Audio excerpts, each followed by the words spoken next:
fascination with anything and everything paranormal, especially those things that venture into the darkest recesses of our primal fears and spark the thoughts that for most would be the stuff of nightmares. In 2007, this fascination, along with some unexplainable experiences, led me to start a paranormal research team known today as Everyday Legacy Paranormal. Then in 2011, a road trip led myself and a close friend into the darkest places we had ever been. That was the beginning of Road Trip Paranormal. Now, while still active with them, I no longer lead either of those teams, but the people that make them up are the best friends a guy like me could ask for. Myself, along with Jason, Leo,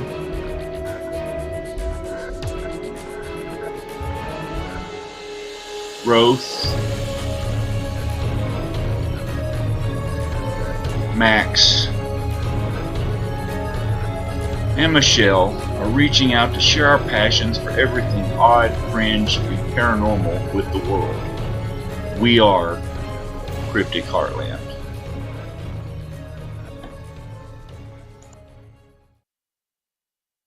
And we are live, I think. Let me make sure we've got sound going out. And we do. Awesome. Do we have video? Do we have video? Yes, we have video. It's not on the cell phone. I got it right here. I got it up on my phone. So, it's there, I promise. Okay. Welcome back, everybody. Hello, everybody. We took another week off. We had a little bit of traveling that we did over the weekend, trying to get some things done over at Wilson.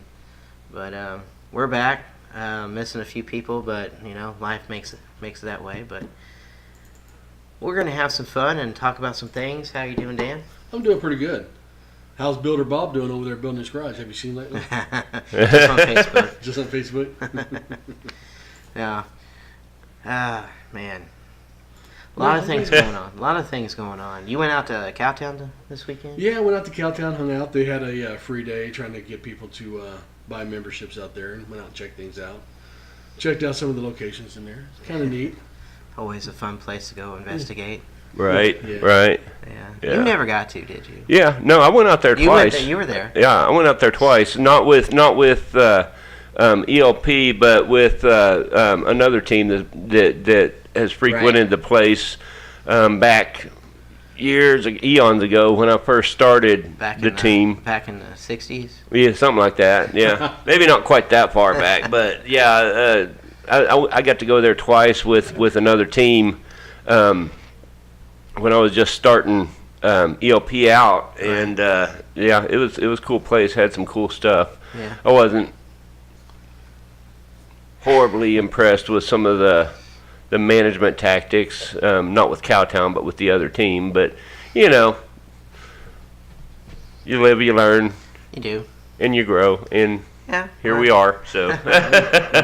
Shoot, I think we've even lived and learned a lot of valuable lessons to ourselves. Trying to do everything that we do. Yep. So. Yep. You either do it right or you get butt hurt. Yeah. Can't please everybody. Yeah. Can't make them all happy, but Yeah, either put the work in or whatever. Yeah. But that's enough. Yeah. Eventually it comes back around. If you put the work in, it comes back to you. If you don't, it don't. So. Yeah. Oh, I didn't do it. No. No, you've been working your ass off. Oh, yeah. Trying to get this Wilson thing out the ground. Yeah. As we put on live, and I do apologize for that live I did the other day. Man, it was bad. But just off a weekend that we got, I think 5 hours combined sleep. I mean, it was horrible. Yeah. Busy weekend. We was out at Wilson, checking out the hotel, checking in with Melinda, working out some things. And it's going to be good. It's going to be a good festival. We did drop the price, and I did put that on the live. So we do have tickets available for the festival again. April 26th through the 28th. The 26th, which is a Friday night, we're starting out 6 p.m., 7. Jeremiah is going to be putting on a big show that night, Oh, I'm going to be giving a talk. He's going to give us the talk. Yeah. No pressure. pressure at all. My camera keeps freezing. Keep going. Okay. It's. But yeah, he's going to be doing his thing. I'm going to talk about some of his past experience, I hope, and some of the stuff that he does now, and especially with, he's doing rune readings now. Yep. And hopefully, maybe he'll be doing some readings out there at the. Yes, I will. I have to admit I've been slow reserving my booth out there, but I will get it done. He's going to have a booth. Yes, 2 of them Yes. actually. Actually, I think we're gonna leave it at one. Leave it at one? Yeah. The last show I did, we had our merchandise and my reading area in one 10x10 booth, and it worked out really well. So, it was a little crowded, but not bad. And that was at the Kansas City Paracon. What's Not that? Paracon. Kansas City Metaphysical. Yes, it was. And we had a blast there. It was a really good show. And now I'm sideways. What the hell? Yeah. What the hell? Well, it happens. There, that ought to be better. All right. But so Make everyone at home dizzy. So you're doing pretty good with your readings and everything. Yeah, it's really starting to pick up. Have you found that people are a little nervous about Well, having okay, a reading with so, that stuff? The interesting thing is, like when you go to a fair, the vast majority of the people there, that's what they're there for. Right. Because that's probably the largest portion of the vendors there would be, psychics, readers, healers of some sort, form, or fashion. Okay, but the vast majority of them are tarot readers. Right. Okay. There's I've done 2 fairs so far, and I've been the only rune reader at both of them. And now at KC Metaphysical, there was a guy that was actually he was throwing and reading actual bones. Oh, you said which that. was really interesting.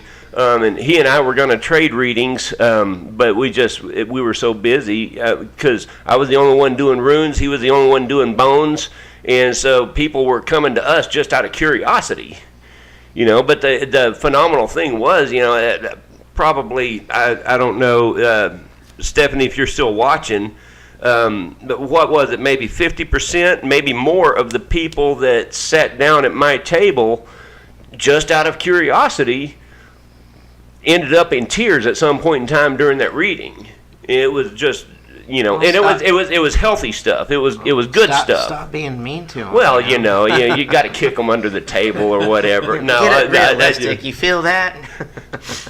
No, but so for the guy doing the bones, is it chicken, dog? I actually didn't get a look at his set. I'm assuming it's usually going to be some sort of a set of bird bones. Yeah.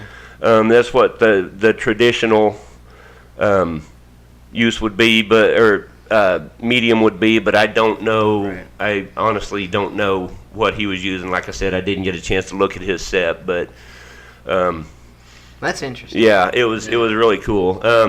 And he was busy and I was busy, and it was just, yeah, it was crazy. So I counted it up. Well, I counted it up, and I did 40-something, 42, 44 readings, something like that, in 2.5 days. Wow. That's awesome. So it was, yeah, That's really good. I was That's worn awesome. out, but it was a lot of fun. I can't imagine sitting there doing that all day. But I mean, it's fulfilling too. Yeah. It was. I mean, that was really the awesome part of it was, hi, Christy, and Will. Will the Beard. Yeah, we the really, like I said, the amazing part was just getting to connect with people on that emotional and really, in a lot of cases, a spiritual level, and it just, Right. Helping them onto a path of healing of some sort was, I mean, that's, of course, you guys know me, and that's kind of my passion anyway. I'm all about helping people. But you're making them cry. You're mean. Well, Just kidding. But you still need to sit down at my table one of these days. I know. Lena keeps telling me that too. She keeps telling me that too.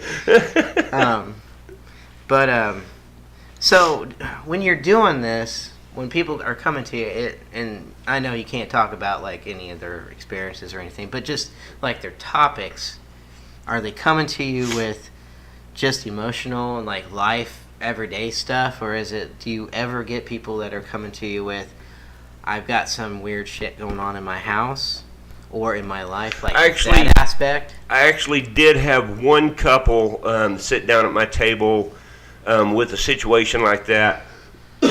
Excuse me. That I ended up.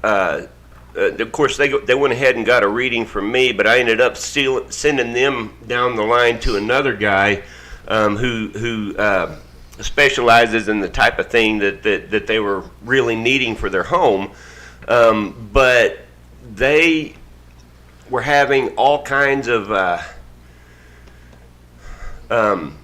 just really negative experiences in their home, and it wasn't necessarily like the home was haunted. It was just an unbelievable, phenomenal amount of bad luck, just shit breaking down left and right, and holes in the roof that shouldn't be there, and windows that just shatter for no apparent reason, and just an unbelievable amount of bad luck. And I honestly believe, I don't know, there may have been some negative entities there. I'm not a medium, so I can't really tap into that. Right. But I really got the sense, especially from the reading that we did with them, and that bear in mind, they didn't tell me about any of that until after the reading. Because when a client sits down at my table, it's their choice. They can tell me as much or as little as they want, right. And they, the vast majority of the time, opt to share as little as they can. So they didn't tell me about any of this until after the reading, but they were sharing this stuff with me, and some stuff came out in the reading before they started sharing. It just, there was just some sort of a stain on that property, just on a primal energy level. And there's actually a guy there that specializes in actual healing of the land, and that's what he does, and he's very in tune with that and very good with that. And so I sent them down to him to chat with him when they left my table. So, it just was really interesting. But no, I didn't have a whole lot of people coming to me, with bad encounters with, hauntings or anything like that. Right. Because that's not really. At a fair, I would probably have to send that person to someone else because, while, I could help them outside of the fair, in the fair doing the rune readings, that's not really how the runes work. Right. The runes are more of a life path type thing. So, without giving too much of your trade away, like, how do you start?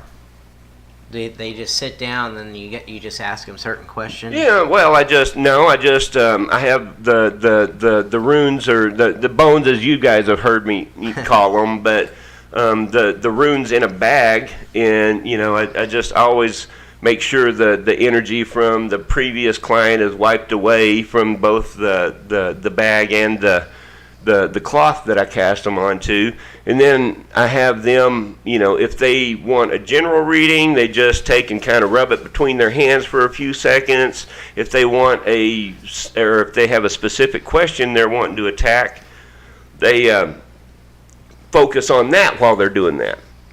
And then I have a spread. It's not unlike a tarot spread that I just draw them out. For the purposes of a fair, it's easier to just draw a set number out and use those because I can limit that to about 15 to 30 minutes. versus doing a full cast where they, like you guys have seen me do, where they all go flying out on the table, and I have to decipher.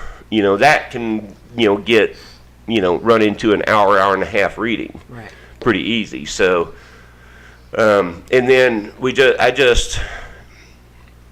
and honestly, the if they have a specific question, that's completely secondary. Most of the time, they're not going to tell me the question anyway, and I start from the beginning and tell them the story that the runes are telling me. And sometimes my intuition kicks in, and I can add a little bit to it, and sometimes it doesn't, and we just, but it's never not been relevant. It's not always been the answers they wanted. Right. So what do you do when somebody's just, they're like, well, this was nothing for me? I don't know what I would do with that, honestly, because that's it hasn't happened yet. Well, that's good. With me. That's good. That's good. So I always wondered with Helena too, like whenever she has, can't feel it or can't see it, or it's just not going with. Right. Right. But yeah, I just always wondered what y'all did with that kind of situation. No, I don't know. I would have to just wing that, but it's. So does that put you more faith into like it's that this really is real? Yeah. I have no doubt in my mind that it's real and pertinent because it's something I've used for years, for guidance and help with issues. But what are those stones made of? Mine are elk antler. Okay. Yeah, there's a guy out in Colorado, I think he is, that goes out and collects sheds, and then he sells them on Etsy for dog chews. And he sells them in 10 to 12 inch chunks, and so I buy those and I cut them into slices, and I have those for sale at my booth too. So that's awesome. Like that, but mine are, without getting into too much detail, mine are metaphysically bonded to me. There's every time I make a new set of runes, for myself, because they do wear out, right. over time. I think these are going to last a while. That's pretty tough stuff. But the old wooden ones that I used to have and make, they wear out over time, and so every time I would make a new set, there's a little cleansing ceremony and ritual that I do just to specifically bond them to me, and that way I just have a better connection with them, and spirit can speak to me better through them. So that's awesome.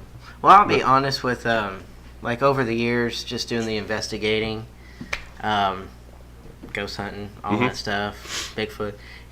Going out on investigations, I just kind of concentrate on, my own senses, doing all that stuff. Right. And then the equipment, that we have.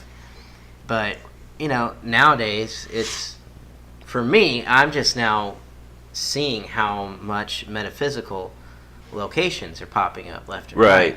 Right. Which, that's awesome, because I really don't know too much about it. I haven't really dug too much into it. I know you guys have.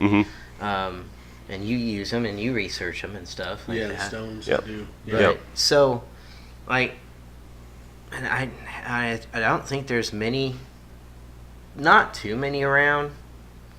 I mean, like in a close vicinity. I think there's like one starting up in western Kansas, but other than that, Wichita I know Derby has one, all that stuff. But it just seems like a lot of detail into the stones and everything that's in there. Right. And stuff. And my question is, how do they know? Okay, so the store I went with you. Yeah. They have that, those round circular displays, and they have all the rocks and stones and all that, and they have little cards that say exactly what this stone is known for and can do and stuff like that. Right. And I know that a lot of this stuff goes back a long time. Mm-hmm. You know, not just now. But how do they know? Right. Right. You know. You know. And you can dive in too. Well, I'm trying to think. I mean, So- as far as how would you know? But Well, because you got, I mean, you're wearing a copper bracelet, Yep. And I see that, and you see that in stores, and it's based on arthritis, pain, stuff like that. Mhm. Muscle and joint, well, not muscle, but joint pain, Right. stuff like that. Right. And I've heard copper is good for that, but is there testing behind that? Well, I can tell you, I don't know if there's been like medical studies or anything like that behind it, but what I can tell you is, like from my own experience, I don't know if you can see it right here. There's a spot where the copper has started to turn my skin green. Right. I can see Okay, that. so that means that my body chemistry is off a little bit, and so my skin secretions are reacting with the copper and causing that discoloration. If my body chemistry is not off, if my body chemistry is where it should be, there's no discoloration. Okay, now this is probably because I'm a little bit dehydrated and so the pH balance is off a little bit. So what your health-wise is off. Yes. Okay. But I can also say that as soon because this was actually the bracelet itself was not a Christmas present. I actually made the bracelet, but my wife's aunt made arrangements for me to spend half a day with the blacksmith that makes these, and he helped me make this, which was a really cool experience. That was 2 Christmases ago, so as soon as I put this on, within just a few days afterwards, I noticed my knees and hips weren't hurting as much. And my knees and hips, I'm 45 years old, and I have done some stupid shit in my life. And my knees and hips are paying for it. I am eaten up with arthritis. Would you like to talk about some of that stupid stuff you did? Well, I got nothing to hide, but it's a little off topic, and maybe Too much a little information? bit more geared towards a different type of show. I don't know. Maybe like Jackass or something like that. But I noticed my knees and hips would start to hurt, or would start to feel better. And there's been a time or two when I've gone a day or two without it, and I didn't like it. It's harder for me to wake up and get around in the morning. It takes longer for my knees and hips to get moving to where they're not sore in the morning. And you don't think about it, right? You're just wearing it. And Yeah. So it's not like, I'm gonna try to not wear it and see what happens. And stuff Yeah, like that. yeah. So the times when I didn't wear it is because it got shoved up under something. When because the only time I take it off is when I get in the shower. So it got shoved up under a towel or something, and I didn't see it, and I just didn't think to put it on. I didn't realize it was gone until later that day, and by that night I was paying for it. Right. So. well, I know chiropractors, they even prescribe. I mean, when I dislocated my hip, they put copper patches Uh-huh. that was infused copper Right. on my Yep. hips, and I wore those. I mean, it does. It did help. Yeah. I mean, Yeah. copper does energize the joints. I mean, it really does. I don't understand it, but it does do it. Yep. I don't know if it just aligns your magnetisms. Hell, I don't know. I don't know what it does. works. But what I do know is that that there have been stories about this floating around through the cultures, like there is that one place in it's either Nevada or Arizona where the Colorado River makes a great big horseshoe bend, and there's such a concentration of copper there that, you know, the water looks green. And it's not algae, it's copper.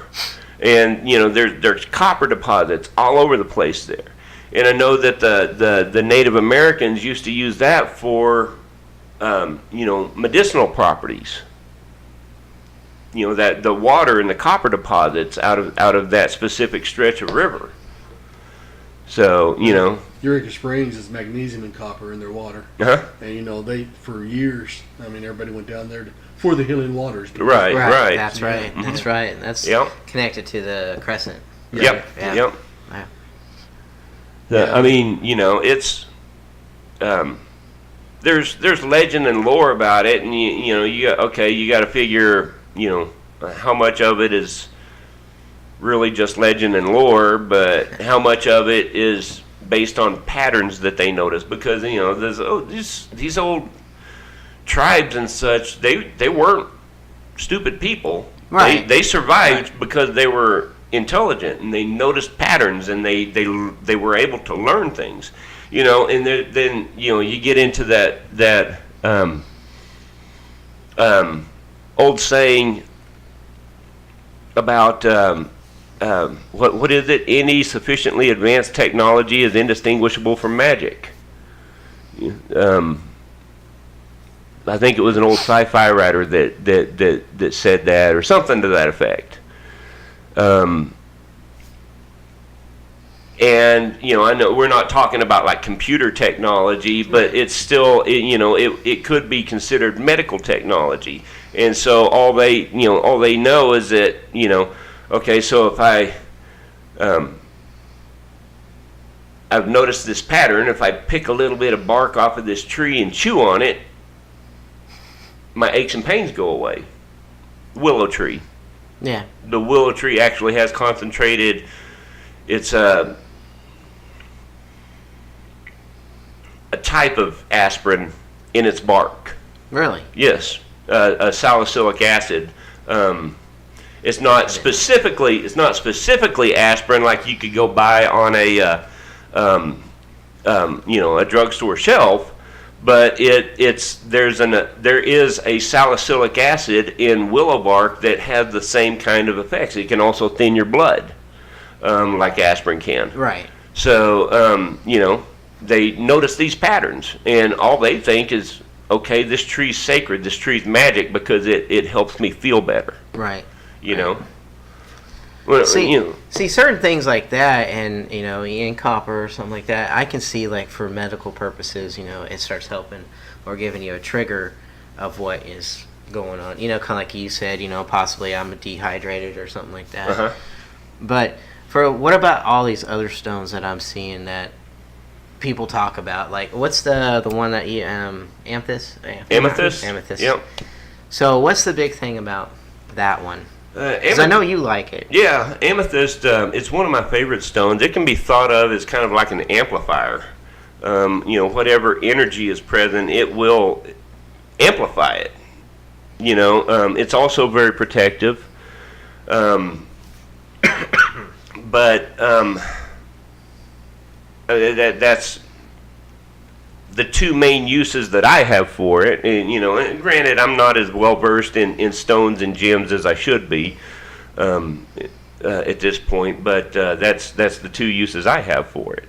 Right. Now, see, I know that amethyst is one stone that they recommend, especially if you have nightmares or bad dreams. Mhm. Take a piece of amethyst, put on your pillow, Yep. and it helps enlighten your dreams. And again, with putting a dream catcher in your window, your bedroom window as well, to keep away the Right. negative dreams, bring in the good dreams. And, you know, that's Indian lore, which, you know, hey, I focus on it, I use it. I have a dream catcher in my bedroom. Right. So, but as far as the amethyst, I mean, it wards off negative energies.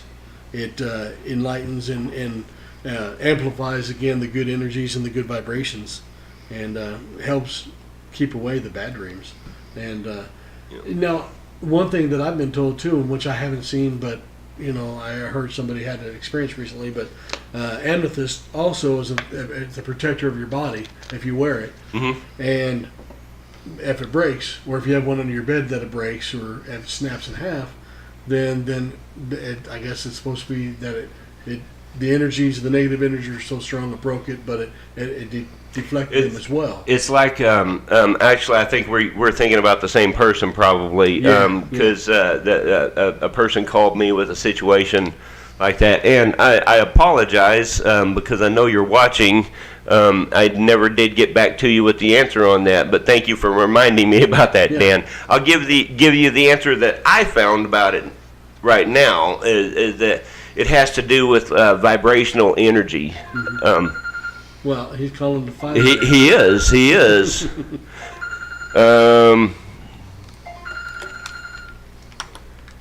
Welcome to the Cryptic Heartland podcast.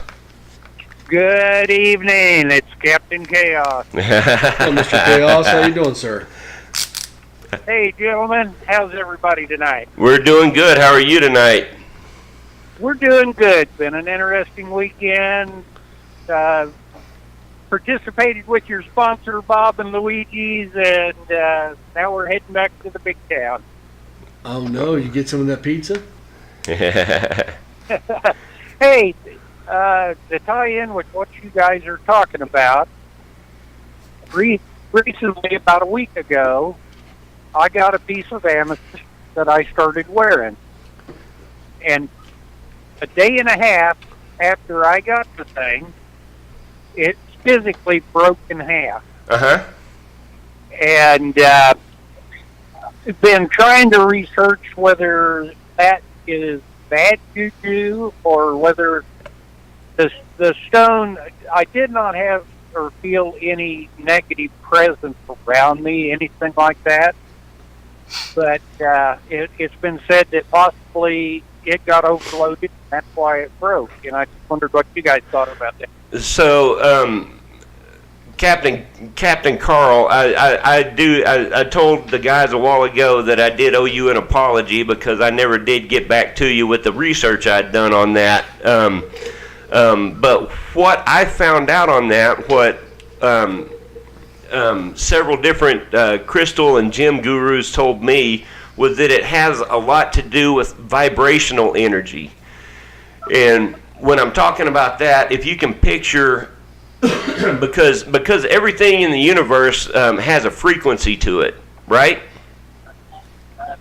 Okay. So if you can picture a like a singer breaking a wine glass with their singing, Right. The reason that happens is because the frequencies get so closely aligned. The frequency of the voice matches the frequency that the wine glass is naturally vibrating at, and so it kind of overloads the structure in that wine glass, and it shatters.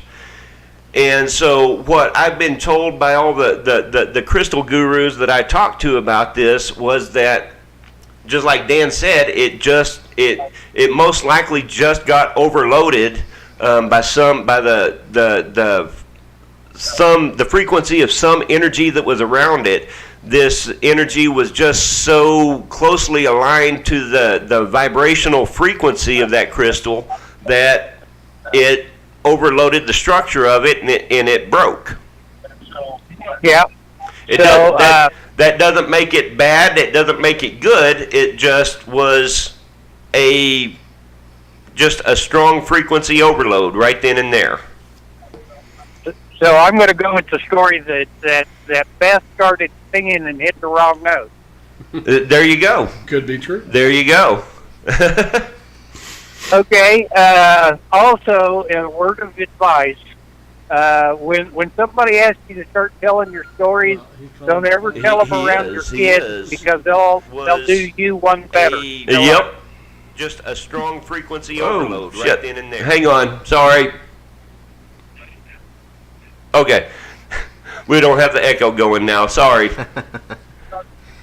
Okay. Well, I just thought that might be of interest to some of your listeners, and everything's going good. So we'll shut up and listen back on the car radio. All right. Well, you be safe on your drive, okay? You got it, boss. All right. We'll talk to you Bye, later. girl Cindy. Have a good night. Okay. Bye. Bye-bye. Tell them around your kids. because Call that- it again. So is that the crystal that broke? Yeah. You were talking about? Yeah. Okay. Huh. And it was under a bed, and it just No, actually, it was on his chest. He was. no. Yeah, for Carl. Yes. Yes. Oh, I thought there was somebody that had one under the bed. No. No. No. No. Okay. I don't no idea where I got that at, but anyway. Well, because Dan had been talking about putting them under your pillow. Right. So, yeah. So I understand a lot of those can be good and everything like that, but going around and reading every stone, you know, Yeah. I was coming up with just like, how do you come up with the idea that this is going to work this way for you? I mean, I know that, you have to really believe in it, or at least have an open mind. It says to meditate, do stuff like that, wear it all the time, stuff like that. As I much don't wear mine all the time. as much contact as some. Well, because we talked that to the lady at the front desk, who Uh-huh. is really awesome. She Right. is like a world of knowledge for all of it. Mm-hmm. And they in the back of the store they had readings going on too. Yeah. Back Yeah. in the back.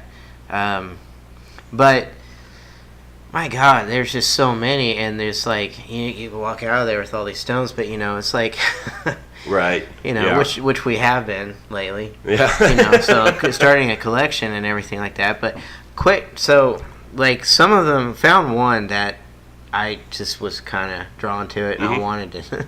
But it talks about like other dimensions and going to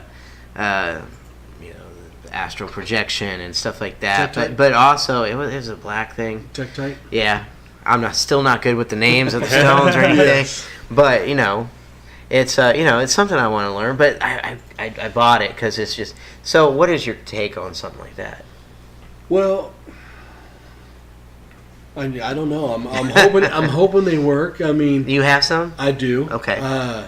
And I have religiously been following. Not really. I don't wear them all the time, which I should. Right. I do charge them and cleanse them as I need to, which you should do every full cycle. Try to. Yep. So how do you? Oh, so you just set it So- out in the moonlight? Well, actually, no. Kind of. Sort of, there's a whole chain to it. Yeah. So you gotta wash Damn your it. stones in cool water. Okay. No soap, just How often? straight water before you charge them. So, How often do you charge them? Every full moon.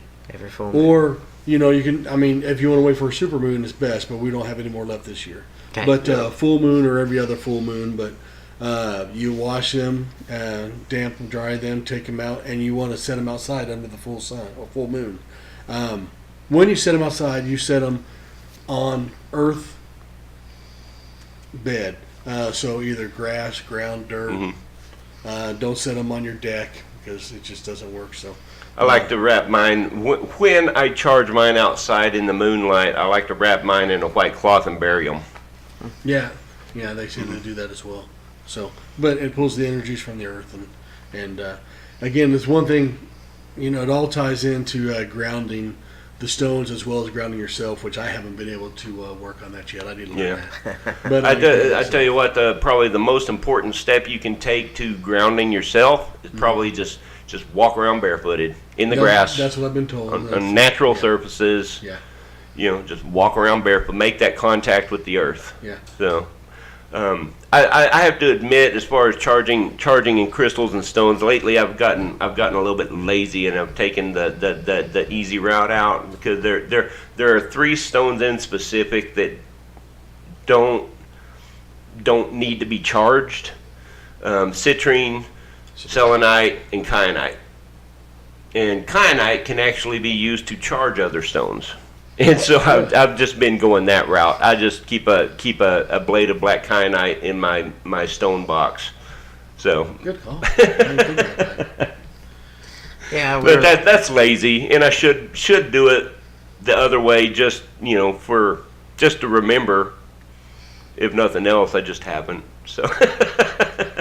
Yeah, Sherry, I know it is very important.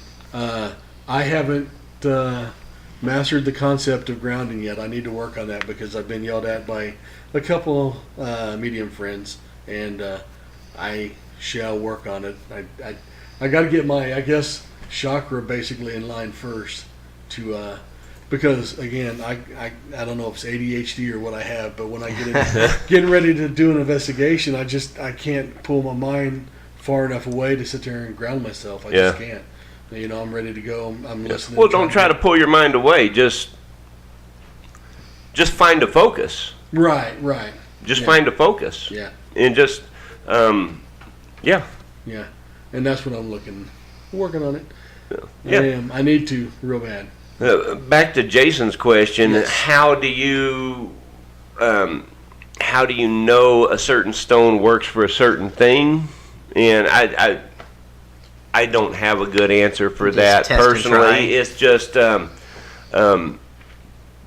Because a lot of them sound really good, you know. Yeah, I'd be like, yeah. oh, that would be so nice if that's true. yeah. You know. They will, you know, it's a lot of these stones, you know, they've been held as sacred or in high regard by indigenous cultures through Right. the centuries, and millennia even, and they just over that, you know. In fact, I think on one of our earlier episodes when, you know, we were talking about something different, I think we were talking about specifically magic, and it was just I brought up that I think I had called in because I wasn't here. I Yeah, called you actually in. weren't at the podcast, and we were talking about the dark, but you called in and said it all, yeah. It's just that, you know, these cultures through the ages have just, you know, it's not like they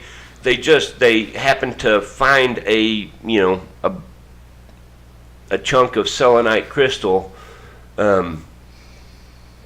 and, you know, pick it up and look at it and then automatically say, oh, this won't hold on to or store negative energy. You know, this is something that they notice patterns to, especially sensitive people like back in those days it would have been the shamans or the witches or the medicine people, or, you know, whatever the case may be specific to that culture. Right. But the sensitive people that are more sensitive to the energies of the earth and the universe would have noticed these patterns through the ages, you know, and it wasn't just a fixed thing from the beginning, you know, from the first time they found one of their stones. It would have been, you know, just decades and centuries and on up to, in some cases, millennia of accumulated knowledge. You know, shit that we tend to discount now because, well, science. Right. You know, Right. We don't know how to study and prove or disprove these things. So, you know, if we don't know how to prove or disprove it, then it tends to get shoved off to the side as pseudoscience. Like Bigfoot. And Yeah, ghosts. you know, Yeah. exactly. Actually, that's a very, very good metaphor. It's the same precedence. Yeah. So, Can't scientifically prove it. yeah. So But you it can't just say it's real. gets but- shoved off to the side, and See, and that's forgotten where, about. and that's where I get frustrated, because, you know, you get people who go like, you know, it doesn't exist, or, you know, could exist, maybe, I don't know. I get frustrated with everybody, especially when there is enough evidence to certain things. Mhm. You know, whether it's paranormal, whether it's cryptids, whether it's, you know, the metaphysical and stuff like that. right. It's, you know, you're hearing, you know, you're hearing, yeah, it's upstairs. Was that wind chimes? What Yeah, was it? something like that. Huh. Oh, we've But- got other people up there though. Okay, Yeah. we're not here alone tonight. So. Or are we? Huh? Nothing. Well, that was one hell of a full body apparition that walked through here a while ago. I know. Two of them. Absolutely. Yeah. So I mean, solid as all get out. Yeah. Oh shit! I forgot where I was going with that. Well, I don't know. But no, it's I don't know. Because I see so many things in those stores, Mhm. you know, that I'd love to like learn more about. And then you have the boxes. Do the boxes have anything to do with like the stones and how you keep them or anything like that? Oh, I'm sure they do somewhere along the way. I haven't gotten that far into it. I just have a box that I very unceremoniously throw all my stones in and put it on the shelf with the rest of my ceremonial stuff. But I have mine in a Native American satchel. yeah, So yeah. I have another question. Uh-huh. So, also seeing in there is like different salts and stuff like that. You got black salt. What is it? Black sea salt Yeah, or black something. salt. Yeah, I don't know if it's sea salt, but so what's the deal? And I know you've used that before. Yeah, I don't know. Always Did you use that? I always use black salt to form a protective circle for any kind of ritual. Gotcha. Black salt is very, very protective. It has a very potent, protective energies about it, and it's also, okay, so there's kind of a negative connotation that that comes along with the color black when you're talking about metaphysical items. But the more time than not, the color black, black candles, black salt, black wands, black stones, all of this stuff, it's got more positive going for it than it does negative. It just, the color black, okay, so the color black actually, think about it along the lines of art and a color wheel. Okay, so if you see the color white, you're actually seeing every color in the spectrum reflected back at you. Whereas if you're seeing the color black, you're actually not seeing a color because all of the light, all of the different colors of light in the spectrum are getting sucked into it. It absorbs all colors in the visible spectrum. That's why it's black. Okay, so it's got all this energy from stored light. And that can be manifested in protective energy. It can be manifested in all kinds of different energies. So that's why black oftentimes has more positive definition to it than it does negative. It's because it's full of light. It stores light. So, What's the other type of salts that are? there's any salt is very charged with energies. In a pinch, you could use table salt. done that. But then there's sea salt. There's pink Himalayan salt. There's I've seen that. Okay. When we were in Tahlequah, you did like a ritual that you did there to like help protect us and everything. And I know you did it twice and everything. Yeah. Did you do the salt and the pattern and all that Yep. too? Yeah, I did the full protective circle with the black. In fact, I made the black salt there on site. I didn't carry any down there with me. I went to town and got a canister of sea salt and made the black salt in a cast iron skillet there on site. I didn't know that. Yeah. I used the cast iron skillet scrapings and a tiny touch of cooking oil, some sage ash, and just a tiny little bit of charcoal. Or actually, I used ash from the fire that we'd used there, and just a little bit of charcoal because I had that handy in my grill. Right. And that's all there is to black salt. It's just enhanced with those items, but it's a combination of items that it's very potent in dispelling energies or dispensing energies. So, Because I remember when you were doing that and having us like walk through and you did something with our hand. You put something in our hand. yeah, that was just like a physical reminder, although it had more of an effect than that on the one person. Yeah. That was kind of funny, but Well, yeah, I mean, it was funny. Was it smudge in the hand, or would you? Oh, I took some of the black salt and smeared it on the that's palm what of I their thought. hand. Yeah. Just to, because there was some wicked shit crawling around there, down there. Right. And that was just like a physical reminder. They could look at their hand and remember, okay, so, we're good. We're protected, I kept it on my hand all night. Yeah. So. Yeah. But I just, and besides his reaction and everything, yeah, he had kind of like an allergic reaction to it. Really? Yeah, something. His hand shriveled up. His hand looked like the hand of a 60-year-old. Wow. Yeah. For about, I don't know, 15, 20 seconds, and then it kind of started going back to normal. Wow. It was just It was weird. It was I very weird. honestly don't know what to think of it.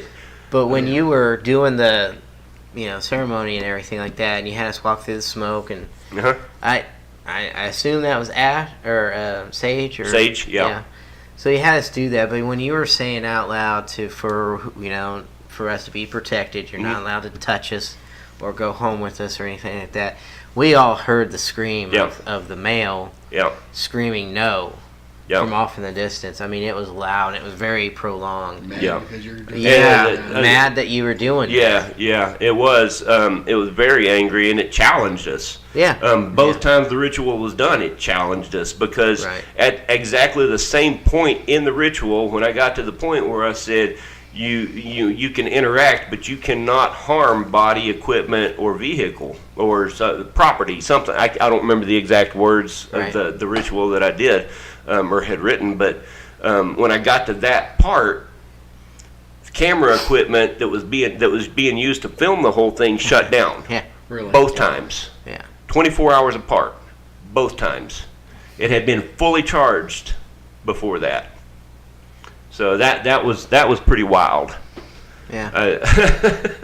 I've never seen, anything like that before. Mhm. And then hearing like an actual disembodied Male voice yelling shit. yelling just Yeah. because you're Yeah. actually doing what you can to protect us Mhm. That's awesome. and everything Yeah. like that. So It was wild. that's when I really started to like maybe there's something to this, because I didn't know. I've never Right. known. I've always been the kind to like turn my nose up against it, and, because others have talked bad about it before, and I've, but now seeing it and being around you guys and everything, Mhm. and others that are dealing with it and working with it and stuff, it's fascinating. And Right. it's, Yeah. so it's kind of like trying to figure out how we incorporate it to what we do. Right. Investigating, Right. like, how far can we go with it before it becomes, I don't Right. know. Right. Where do we cross that line with, like, our clients and stuff Right. like that? and Right. stuff Yeah. like, Yeah. Especially when you know what probably is there or could be there and you want to help them out and stuff like that. Yeah. But I know it's all about, client and what permission and stuff like that. Right. And that's. I can see people not doing that. Yeah, well, yeah, absolutely. And you always have to. If the thing about it is, with the types of energies we deal with, because free will is still a thing, and free will is a very strong, powerful energy. Right. So if you cross a client's free will, chances are what you're doing is not going to work anyway. Right. So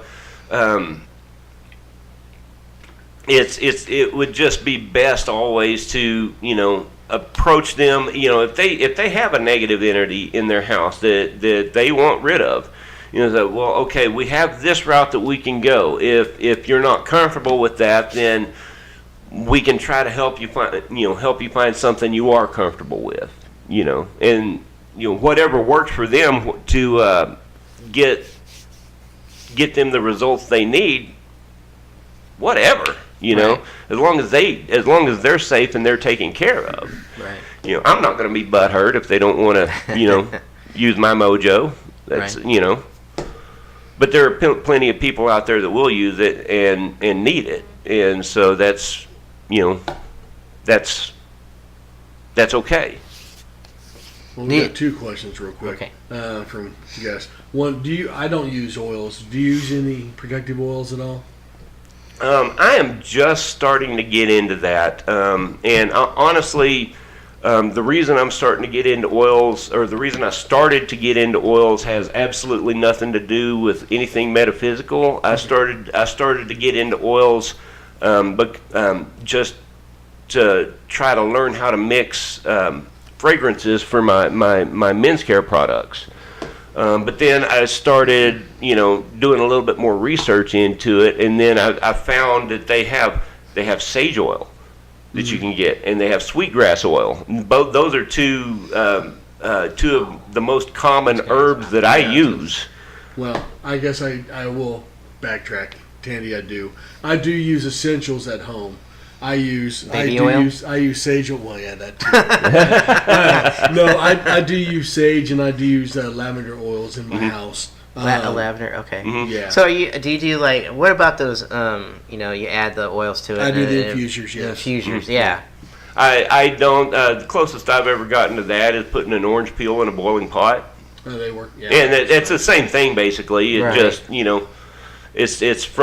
it's unextracted oil from a natural source that Yeah, lets that's pretty the sure scents you out. But But you do. You I use do. the, I okay. use lavender and I do use sage oil at the house. And I have started, and I haven't used them yet, but I was told by a medium that I need to start using. They have it's a organic sage. Freaking the incense burners. Incense. oh yeah, But, yeah. And so she told me I need to use, just burn them throughout the time. Once you cleanse your house and use them to keep the smoke, it keeps the spirits from gets them confused. Oh yeah. We have sage burning in our house on a daily basis. Yeah. But Yeah. no. And the other question we had was Sherry said she sent you a picture on the. Oh yeah. She wanted to know what you thought of it. Let me see if. We're almost to break. You want to go to break and then come back Sherry's to that? able to get that picture after break. Yeah, we can do Okay, that. okay. I can send it to you guys so you can see it, and Okay. then I'll load it up so that the rest of the audience can see it too. It's a Perfect. really cool picture. Okay, and So- I've got more questions for you guys too. Yeah, Okay. Yeah. For this, I'm gonna dive into more of the investigating side of stuff. So. Okay. All right, very So- cool. All right, All so I guess we're going to take a quick break, guys, and so do us a favor while we're at break. Take the opportunity to take a break yourselves, and then come back and like and share and help us get the word out about what we're doing here. And we will see you guys. Let me get it selected here. We will see you guys on the flip side.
And welcome back. I hope everyone got whatever you needed to do on the break taken care of. And so we're back. If you haven't done it already, just take a minute to like, share, subscribe, hit the thumbs up. Really, really, and truly share this video everywhere you can, on pages, on your own timeline, on that really helps us get the word out about what we're doing. So yeah. So we were talking about stones and everything that goes along with them. And Sherry, we're going to get back to your picture here in just a little bit. But to go back to the stones, so if we have different cases that we see and we interact with, so, and I'm just throwing this out there, so if you are dealing with, I'll just say, demonic, if you're dealing with that, is there anything in that atmosphere with stones or saging or anything like that that would actually be worthwhile or would do anything to it?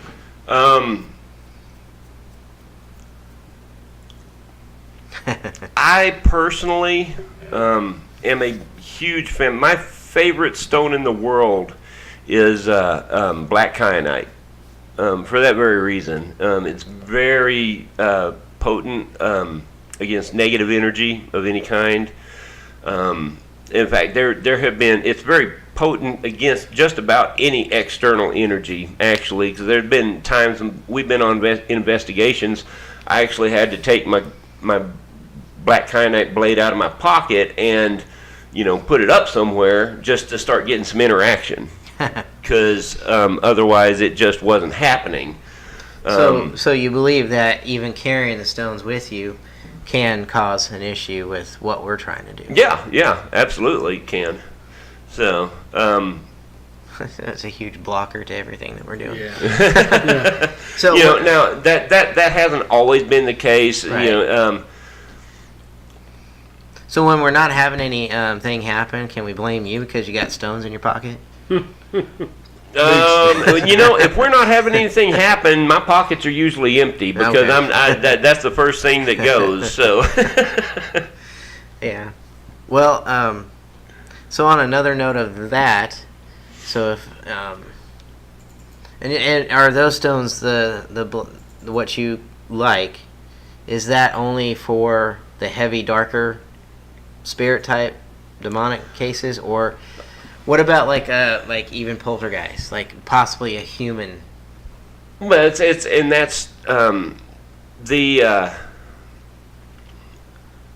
thing that I love about black kyanite is number one, it's very okay. So I kind of lied a while ago. Black kyanite's not my absolute total favorite stone, but we'll get into that one here in a minute because it's kind of a special case. But the thing I love about black kyanite is it's very protective and very potent about dispelling negative energy, but it also doesn't store negative energy. So it doesn't it helps to protect against things like sticking to you and following you home. It also is well, like I said a while ago, it's one of the few stones that can be used to cleanse and charge other stones, which means it's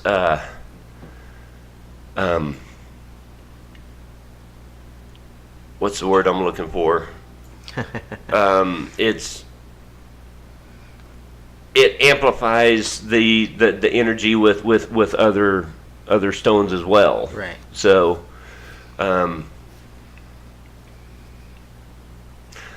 I completely completely lost track of my entire train of thought about what I was about to get to. Oh, but there is one other stone that I like to use that is particularly potent against negative entities in specific, I believe, and that is malachite. Okay. However, malachite is a green stone and has a huge copper content in it. But it's kind of a finicky stone, and you have to be very careful with it because it's actually, if it's not polished, if it's in its raw form, it's actually highly toxic. So there's that to worry about. So you don't ever want to get it wet or be rubbing around on it. It's kind of one of those that you just want to sit it there and let it look pretty, and And what's that name? malachite. Malachite. But at the same time, it will dispel negative energy indiscriminately, and it's very, very potent at doing that. I believe it's probably because of the high copper content in it, but it just I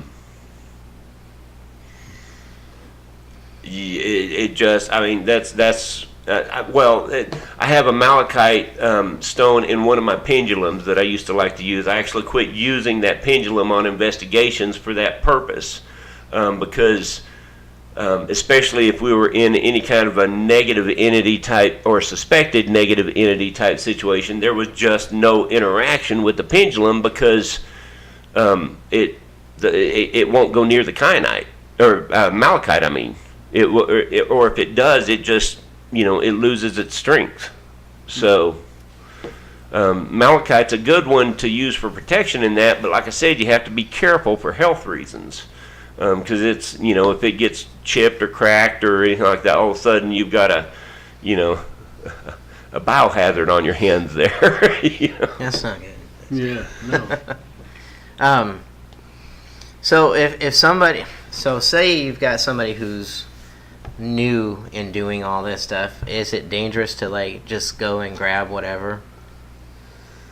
Not dangerous, but how it works and everything. It can be for a lot of different reasons.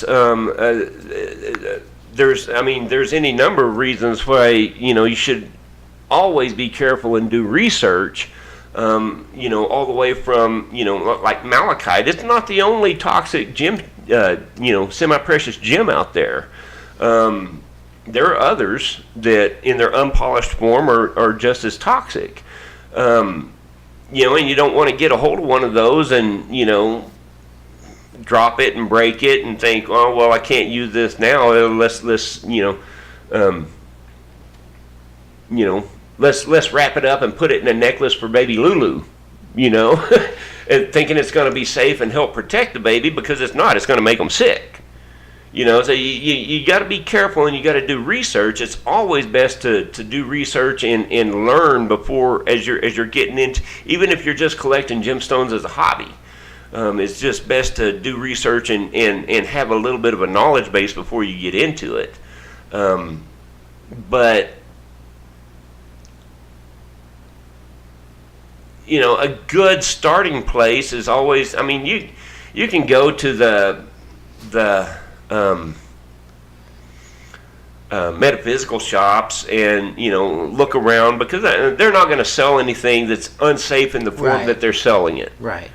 Without a big warning label on it. No, I think is it Tektite that has the silver in it, the silver gold, the black stones with the silver lines in it.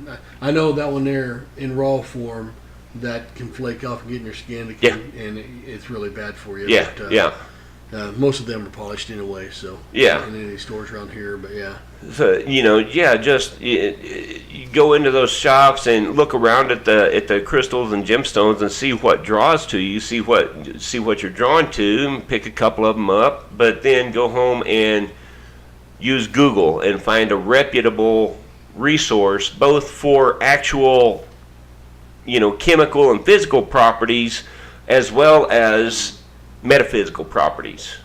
Yeah. And just start learning from there. Just build on your, start a knowledge base and build on it. That's kind of what I've done. I've been really, really, really slow in doing it because I've got so much other stuff on my plate. The runes have basically consumed my life lately, but you know. Yeah. So goes life. Crystals are consuming me, man. They're just so beautiful, and just Yeah. and the energies that you can feel off of them when you're touching them, and it's just crazy. Yeah, absolutely.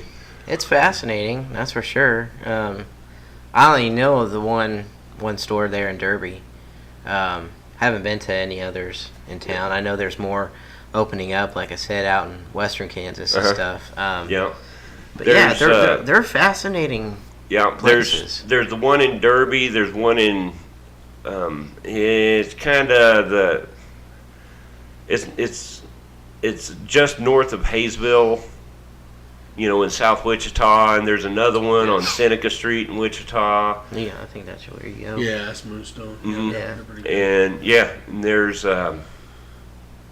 So, also when I saw this in a episode of Supernatural too, because I love my Supernatural. Yes. But the sweetgrass, is it sweetgrass? Yeah, sweetgrass. Yeah. Okay, so sweetgrass. What is the story behind all that?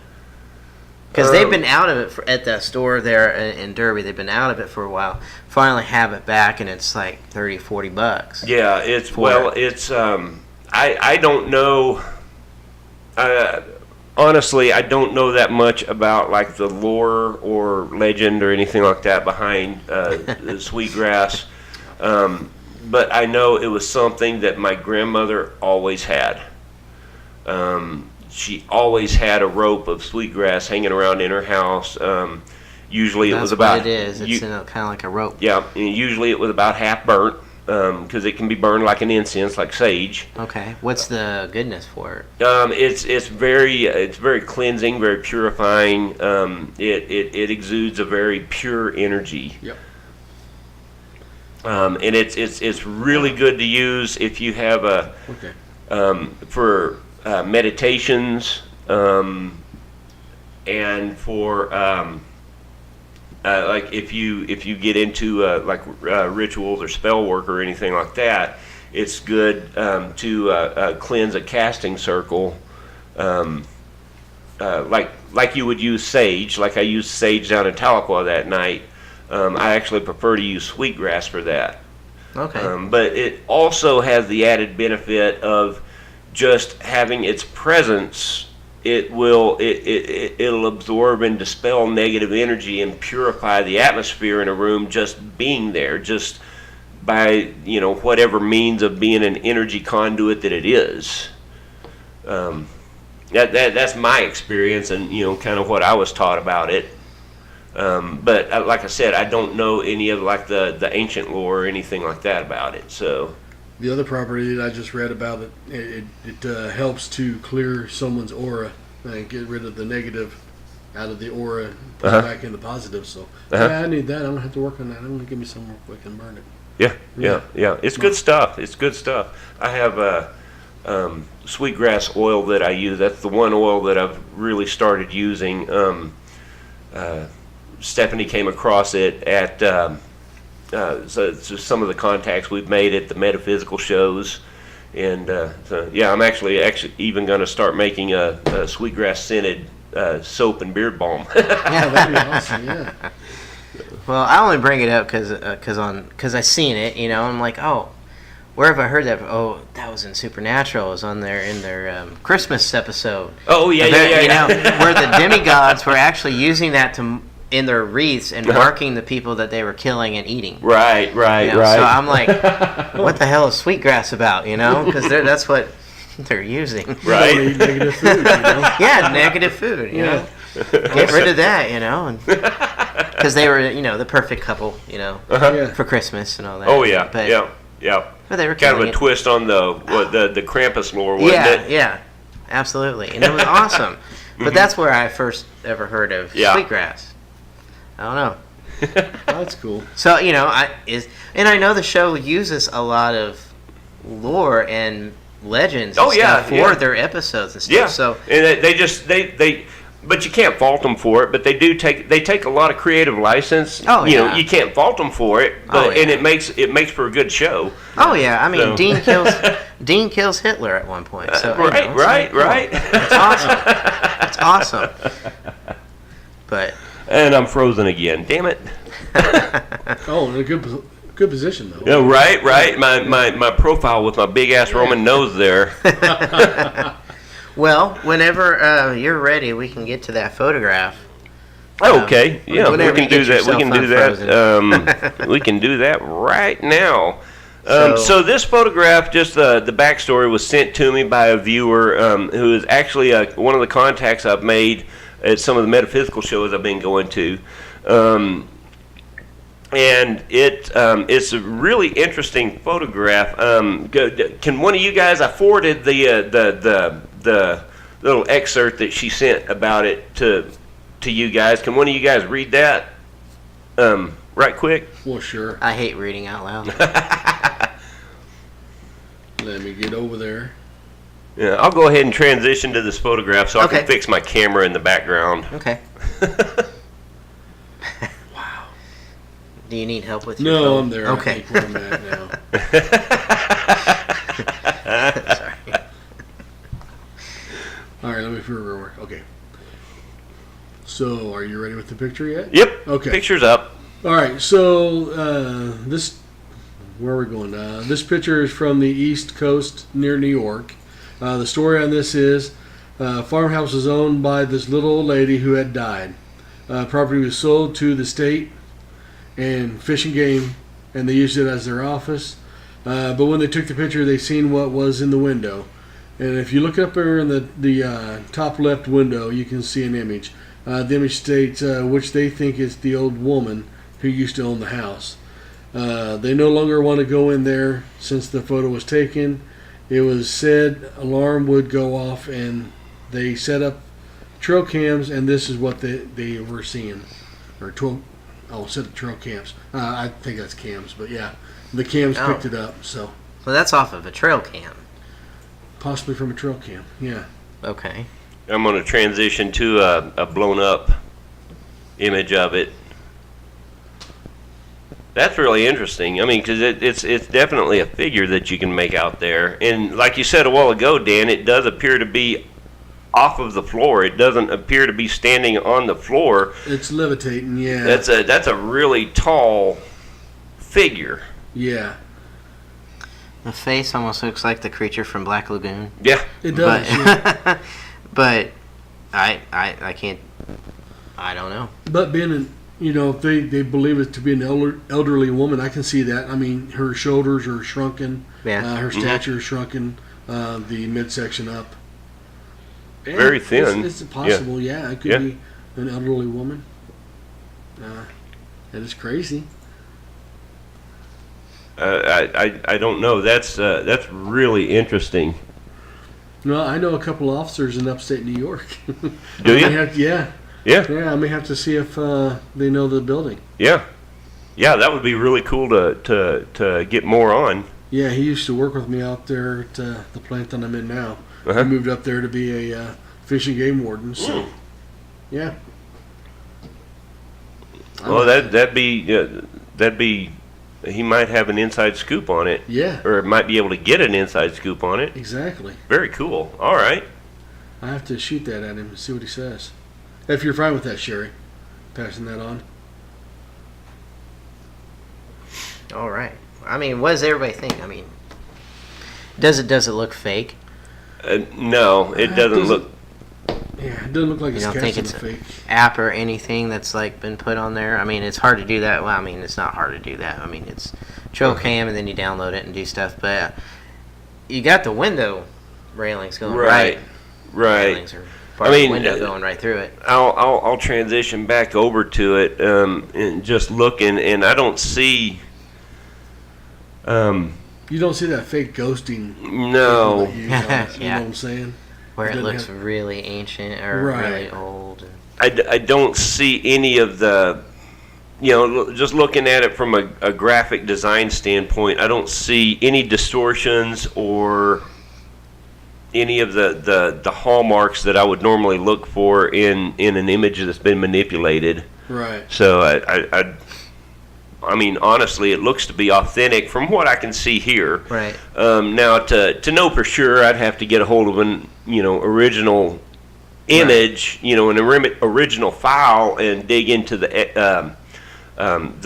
XIF, which is that's data that's encoded into a picture, you know, as the file is created.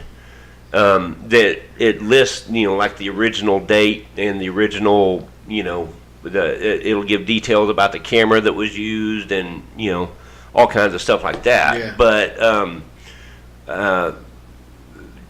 just looking at it, I mean, it doesn't carry any of the hallmarks that I would be looking for. You don't see any of the pixelation around the window frame or the seal frame in between. You know, Right. You know, because I mean, I've photoshopped before for the Yeah. fun of it. You know. Yeah. Shame on you. No, I know. Not in apparition pictures at all. But, you know, hey, I wanted to look cool in Hawaii at one time. In front of so I've done it. But yeah, That's awesome. that is neat. Well, it's a good. I mean, I like the story. I mean, well, it's sad, but you know. It's, Yeah. Right. But I don't know.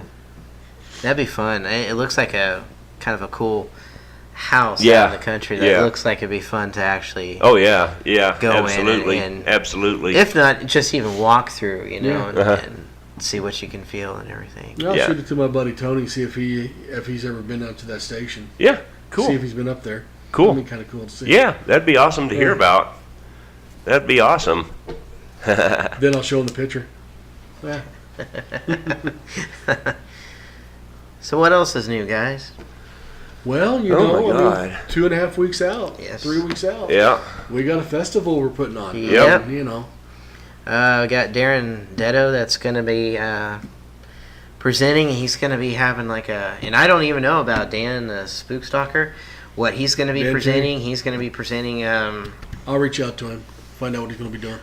You know, I kind of like the surprise too. Yeah, you me know, too. but you know, he's an author and he's got a lot of videos up Yeah. on his page that he's constantly investigating, doing all different types of equipment. But I've seen him, you know, using dowsing rods to just Right. simple things. Yeah. But very energetic guy. And Darren, he's going to be presenting. He's got video and stuff, so he's going to be doing a lot. And you know, Yeah. he's been doing this a lot longer than any of us, and Yeah. even the TV show people. You Yeah. know, I think so. Callahan's still going to be there, right? Absolutely. Yeah. He's also told me that he's going to be presenting some videos. So. Oh, very cool. chatted up. Very Finally cool. got I don't know. He hasn't. I don't know. He's not letting out any spoilers. No, huh? but he just said, I want to, you know, present some evidence Mhm. per se.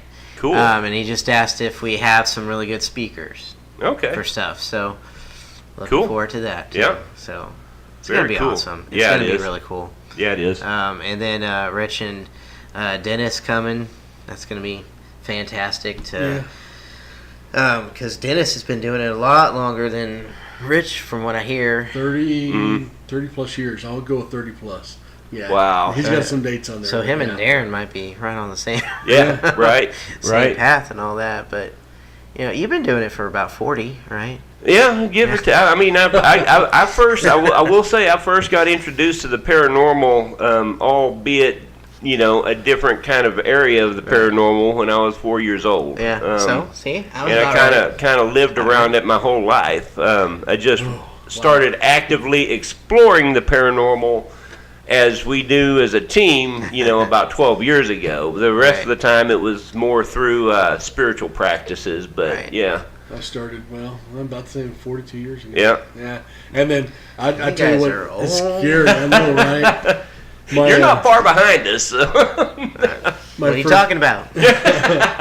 My first paranormal book that I read, the author, of course, you know, is, yeah, damn it. Troy Ray- Taylor, Lord Ray- Auerbach. You know, Yeah. we were just talking about age, right? You know. So. The Warrens. I read that Warrens, book. Right, yeah, right. okay. You know, and reading up on that, and then of course, you know, I used to go to the old bookstores. We had a couple bookstores down, well, one in West Douglas, by a location that AJ's Old Books is what it was called, and I bought everything they had on the paranormal and witchcraft. Oh yeah, yeah. You know, I read all the witch books and back in the day, and you know, it was crazy. I still had a few of them. How old were you when you started? 8 reading 8 the books. years old. Yes. Well, because I seen my first apparition spirit when I was 5. Yeah. In the living room in the house that I lived with my parents, and it was crazy. Mm-hmm. So I mean, that was the first time I seen a spirit. So yeah, I got into it then. At 8 years old, started having reoccurring dreams, and my mother was having the same dream. And then of course, that's another story. It's Wow. long. Right. Yeah. Yeah. But Wow. it was some crazy stuff, and then again, I always like the words, damn it. See, that's the thing. I go from here, and I lose it with you, but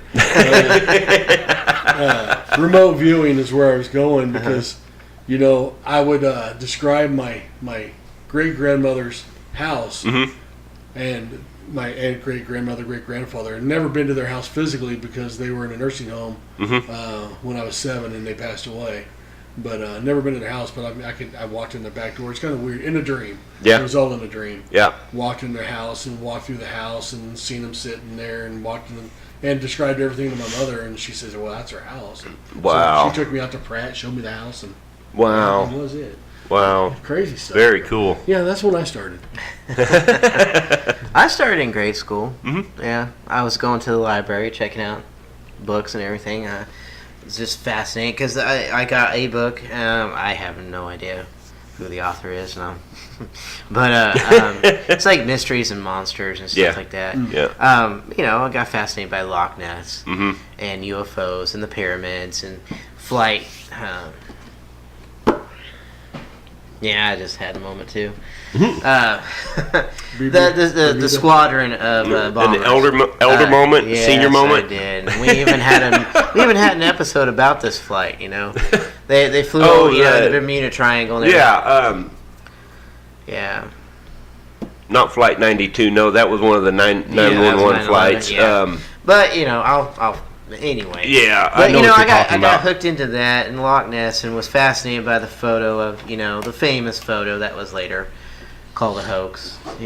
But the typical one. That black and white photo. But then I started renting videos and documentaries on Bigfoot, and they had one documentary I was watching freaked me out as a kid just because it was. They had reenactors, reenactments and actors in full dress costumes with, being out there being, like 2 adults and kids, and they're out there playing, and showing them living and stuff. Yeah. Then they showed the footage of... Patterson footage? No. Well, that too. But what's that movie? The famous movie that everybody... Go ahead, Tom. When I was in grade school, Thank you. it was. I always thought it was. Okay, so thinking back on it now, I think it's kind of the funniest damn thing. But we went to a Methodist church when I was growing up, and in grade school, the pastor there every year, sometimes twice a year, but every year at least. He would get all the youth group together, and he would show a movie called Sasquatch, and it was a documentary about the Patterson footage. Okay. And that caught my fascination right off. I loved that. I've always loved Bigfoot lore. Well, I loved Harry and the Hendersons, but that's not the movie I was trying to think of. But The Legend of Boggy Creek. Oh yeah. Oh yeah. Yeah, Uh-huh. the footage of them looking out the window and coming through the fog as gently just this stalking creature just coming toward, freaked me out. Because there's some actual true story back to it. Right. Where one guy came out of his house and actually was attacked by one. So he says, Yeah. he barely got inside and everything. Then it kind of terrorized the neighborhood. Mm-hmm. But I still have yet to see it because that footage freaked me out as a kid, so I haven't watched it yet. So You haven't gotten over that fear yet? no. Not gonna poke that bear yet, huh? No, I actually do because it was made in '72. So I do want to watch. I've seen a lot of clips from it from watching other documentaries and everything, but that one really got me. Yeah. Yeah. But you know, the UFO stuff really, you know, freaked me out the most. You know, especially abductions and everything like that, and you know, and I may have been hallucinating or I was dreaming. Not hallucinating. I was a kid and I wasn't taking anything.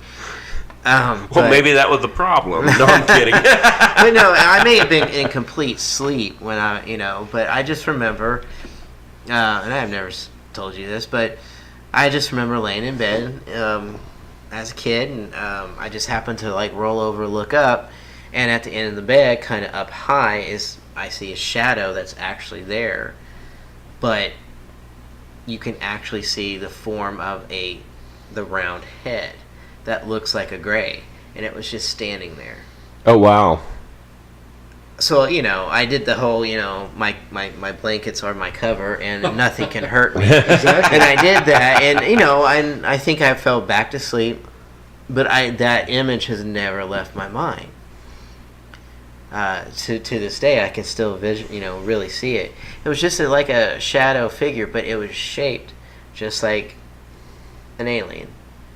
And I don't know if it was just my mind because I was because I was prone to always watching the documentaries and you know, unsolved mysteries and all that stuff. And I was always freaking out my cousins and telling them stories, and then they can't go to sleep at night. You know, I was getting in trouble. But but you know, I don't know. I don't know. That's like something that's just stuck with my mind. Yeah. I can still picture it today and the whole shape of it. Yeah. Yeah. Yeah. I don't know. That's yeah. But see, so that's why abductions and everything like that freak me out. Yeah. Because if it was real in any fashion or form, Yeah, they're in and out. My like wife that. is the same way. I have yet to get her to sit down and watch Dark Skies with me. She won't do it. Oh. She watches. Fire in the Sky scares the shit out of her. She just commented on that. Yeah. Fire in the Sky did. When I first saw that, yeah. Travis Walton says that the creatures didn't look as evil as the movie portrays them. Right. They were nothing like that. Right. But it did, you know, it was enough to freak him out. Well, yeah. And there's more I mean, to he's the guy that lost all the time. Like, where the fuck was I? Yeah. You know? Yeah. Yeah. Yeah. Yeah. That show was pretty messed up. Yeah. But I mean, it makes it's a great story. Yes. It's a great story. And I love telling it. I mean, that was back in the 90s.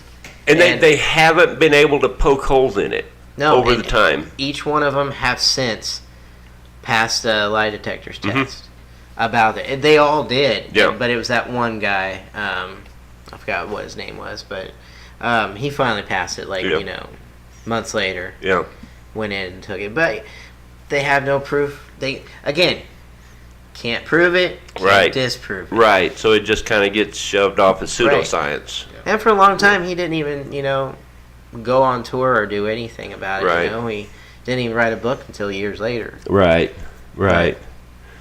I don't know. I mean, it's so the aliens, you know, kind of freak me out a little bit. Not aliens themselves, but the abduction scenarios and that type of thing. That kind of freaks me out. Because I have known in the past people that have been abductees, and some of the situations that they found themselves in was fucked up and don't make sense whatsoever. Yeah. Because I think you've told me one.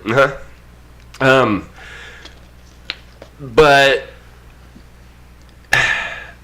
you know, at the same time, it's like, I don't know. My rational mind goes into play, and it's, you know, we fall back on what we said a while ago. Any sufficiently advanced, you know, technology is indistinguishable from magic. You know, so I mean, I attack everything from that standpoint. Right. You know, and I think even from the spiritual and metaphysical aspect of things that I operate in, to the things that the team does with ghost investigations, to you know, when we're looking at Bigfoot or UFOs, it doesn't matter. It's all science and it's all technology. It just isn't something that we understand fully yet. You know, and that's what it boiled down to. You know, I think in some of this, the ancient cultures understood far more than we do now. You know, Well, but that's just my thoughts. I think with technology the way it's advancing right now, I bet you, I don't say all of the answers going to be brought forward in the next 10 years, but I bet a few of them will be. Yeah. I mean, I really do. I mean, cameras are just everywhere now. Yeah. And audio recordings, something's going to, Yeah. yeah. Yeah. There's been some to bring up the show. I mean, I'm addicted to it because it's cool because that the TV show Caught on Tape. Yes. Some of it, has already been disproven, like the haunting it over there in Ireland or whatever. Yes. Right. You said that you could see the person behind the thing Yes. shaking it or pushing. Of course, the principal's on there and speaks like it's the scariest thing and Right. they're known for the most haunted. Not Right. even talking about the disproving of it. But anyway, there's been a lot of videos on there that's some really cool You see this last UFO. Right. I don't know. I'm just catching up on random episodes that pop up on. I know, but There's a couple on there. The green circles in the sky. like the smoke, it looks like smoke. No, green. That break up and go No. streak. Nope. I haven't seen that. No, go ahead, talk about it. Oh, it's just crazy. Well, again, UFOs. They believe they're UFOs, and these they look like green gas. I mean, just look like slimer. They're that green. Up above. Wow. And it's just solid green mass. And all of a sudden, it kind of just like waves, and then it just breaks off and streaks out. Then it performs another circle. And they had one last week where they had they believe it was. It looked like a pyramid floating above the Pentagon. Whoa. Yeah. The guys were videotaping, and this thing was just floating. And they turned down the different roads, so they were looking out the driver's window at one time, videotaping it. They're videotaping it from the passenger window, so it wasn't pixelation from the window or Right. the glare or anything. Right. But this thing had a 3D image. You can see when it kind of was turning. You can see in the shadow, and it's whether it's real or not. It was freaky. Yeah. And I'm Wow. gonna have to watch that. So that's episode 7. Okay. I know I always go back to this one, and people's eyes kind of glaze over, and they look at me like I'm crazy, because why would anything like this ever happen here? But, I mean, if you really think about it, it kind of does make sense. So I'll get into the story now. I'm just kind of rambling on. But, okay, so there was that one incident that I have where we had just finished up an investigation. I think we were at the shop that night. And I was going home, and on K15, and I apologize for people that aren't from the Wichita area. This probably isn't going to make a lot of sense to you, but you got where I used to live down there in South Wichita, on just off of K15. I could throw a rock and hit the Spirit plant, or at least land it on Spirit ground. Right. Spirit is a large aerospace manufacturer here in town. There was the turnpike, out one door, and K15 out the other door, and Spirit was directly across the turnpike from me. And so when I was headed home, I decided I bypassed the turn off to my house. And went on down to Derby so I could. I was going to run into Walmart and grab something, and then going home. And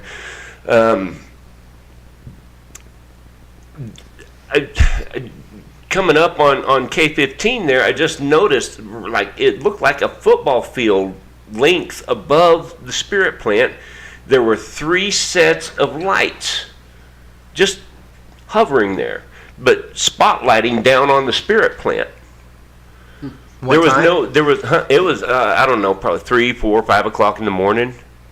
Huh.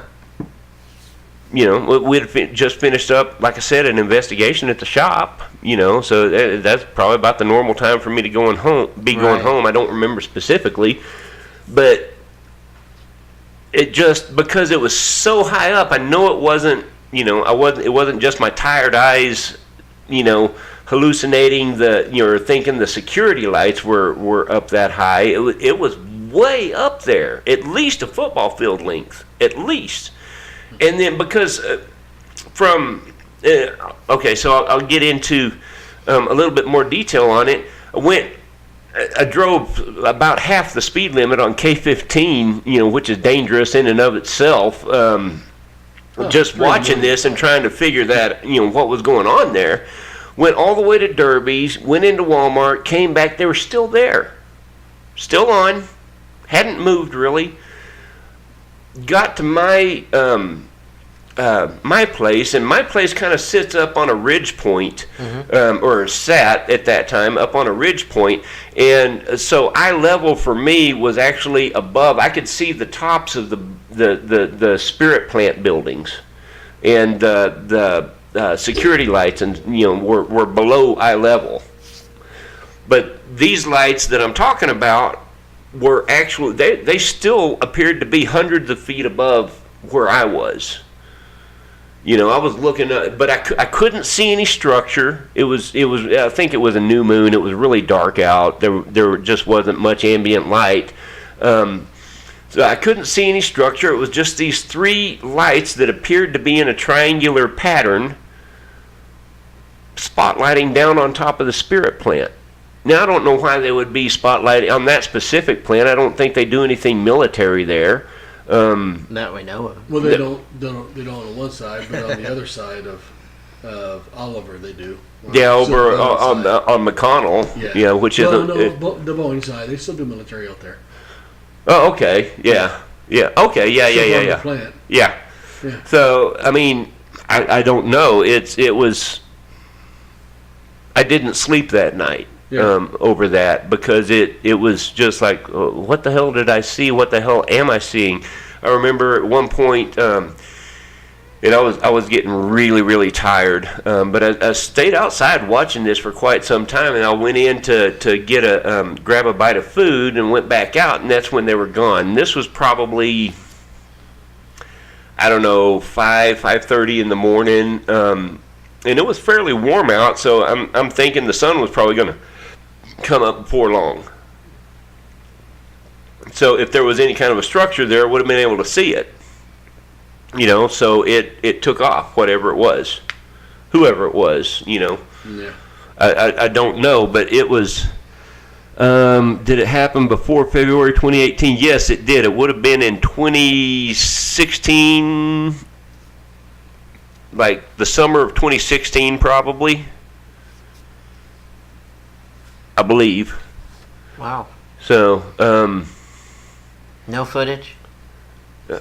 I tried to take pictures of it, but they just, I mean, I've still got them floating around somewhere on my phone, I'm sure. Just doesn't do anything. It doesn't do it justice. The two-dimensional camera angle, just, you can't get a real perspective of how high up these lights are. It just, Well, you got to think about it. I mean, Kansas, I mean, why not? I mean, we have a military base. Yeah. We have aircraft factories. I mean, it's something that they're going to be interested in. Right. I mean, you would think. And so we have abductions. I mean, we're so sparsely populated in Kansas. Right. I mean, hey, let's go get this guy over here, Joe Blow, out here in Hartford. Right. He's not going to communicate to somebody and say, right. He just got probed by an alien. So, why not?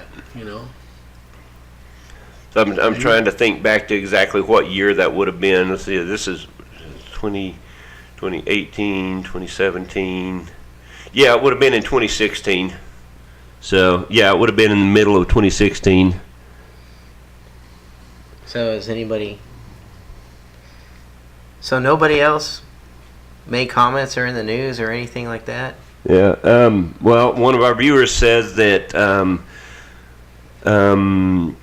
if it was before that time in February 2018, she can say for sure that the base did not see or react to it as far as their security. I know the people that were in charge at the time. So, I don't know. It was just really weird. I mean, I don't...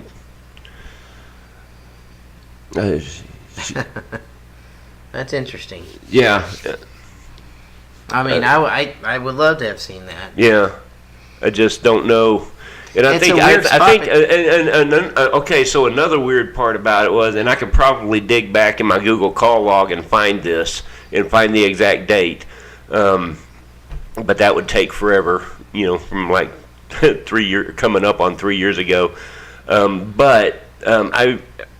Because Leo lived in Derby, so he would have gone right by my place. So I actually remember trying to call him, and I Really? couldn't get the call to go through. That doesn't make any sense, No. you know, Jam. They're jamming the phones. or something. I don't know. Well, It was You know. And it's not like it's an unpopulated area. That's like a busy section. I mean, there's people still at work there, working third Yeah. shifts and stuff yeah, like that. yeah. And I'm like, what? And I'm not seeing any activity over there, or nothing going on. And I'm just trying to figure out what the hell is going on here, because I know I'm not that damn tired. I know I'm seeing this, and I never saw it again or anything like it. I don't know. It's just, it's one of those deals where it's so surreal you even start to doubt yourself on it, because, like, it doesn't make any sense. You know, why wouldn't someone be reacting to this? What if they don't? What if they make it that way? Maybe. I don't know. I Blocking- don't know. Blocking everything that they could, you know? I mean, you wonder why you have cell phone outages all the time. Yeah. And Yeah. everything should be working just fine. Right. I don't know. Yeah. I don't know. It's just one of those things. Yeah, I even made the comment. Not that long ago. It's like, you know, when we talk about missing time, or you walk into a room and you can't remember why you went in there and Yeah. stuff like that, or you just kind of like doze off, you know, zone out, and then you're like, Yeah. you know, what time is it? Where, you know, what if? Yeah. What if they zap you? I've wondered about that before with the whole highway hypnosis thing. I mean, what better opportunity? You know, someone driving alone in their car, you know, zap them up, make them forget a couple hours. You know what I'm I do talking this about. thing every night. Don't tell me. You know what I'm Yeah, talking yeah. about. You look up. You're driving along, and you look up, and it's a route that you take off, and so you're very used to it.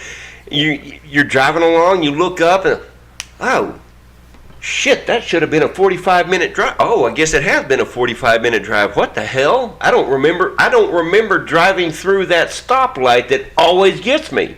What the hell? Right. Yeah. You know? Well, and Marie D. Jones, when she was on the podcast and Yep. talked about her incident out there in California. Yeah. Yeah, that's true. And she said she was going to try and test it again to see if that happened, but yeah. Yeah. I don't know. It's crazy. I mean, I do that too. I zone out, but it's only because I'm half asleep driving to work, or because I don't want to be going to work or anything like that. But Well, I have that never feeling had. too. I've never had it while driving or anything. Right. More times Like- than not, I don't remember my drive to Hutch. Yeah. I mean, I drive it every morning, every night Right. now on the way home. And, Yeah. You know, who knows? Yeah, But, I mean, and just I'm think not that- saying it's that every time, but No, you know, I- it's like I just zone in and I just get there, and it's like, we get Well, maybe. so used to that. What better opportunity would there be, because we are used to it? right. Zap us up for an hour, zap So- us back down. We never know we're missing time. Yeah. So, is there any stones that can ward off little green men? Any? I need one in my car. Load up your trunk you know, and stuff yeah. like that, you know. That's not. beyond my knowledge as of yet. So Yeah. I don't know. Kryptonite, maybe. I don't know. Yeah. Throw some Yeah, sweetgrass at them. Yeah. Yeah. Or be like in that one M. Night Shyamalan movie where they end up Signs. being deathly allergic to water. Yeah, signs. Yeah. Yeah. Exactly. I like that. I love That that. was a good movie. Yeah. Yeah. But, well, we've got 2 minutes left. Wow. Well, we did fall off the subject, so let's go ahead and finish up with Wilson. Say, hey, Huh? you guys need to get out there. Still tickets available. There- Still some rooms available. Some very interesting things are happening there. Kind of discover something new out in did. Wilson that we weren't expecting. But it's it's a great place to stay and investigate. We've got a cemetery and a soda shop to investigate. Went down there the other night, We did, yes. yeah, just to check it out, and Roth had his burger, of course, Double bacon cheeseburger. double bacon cheeseburger. And but- ice cream. Yeah. Yeah, Oh, that's good But- stuff. but yeah, so we'll tell. Oh, Well, that would be the Speaking end of of the our show. Yeah. So anyway, so tickets are on sale for the Wilson, Metapara, Midland. I totally messed it up. The inaugural Midland Railroad Metapara Festival, There you go. 2019. So tickets are on sale. They're $80. If you want a booth, it's still there. You can get Yep. one for $25. yep, 50 if you need power. Yep, and if you need a booth, you call the hotel to book that for you. Other than that, it's going to be a great time. We got some great guests that's going to be presenting a lot of good things. So Yeah, possibly some things that have never been seen or heard before. So that's cool. I'm excited about that. yeah, Yeah. me too. But All right. until next weekend. In the meantime, you guys don't forget to like and share and subscribe and do everything you can to help us get the word out. And have a good week, and we will see you next week. Next week. See ya. Peace. There's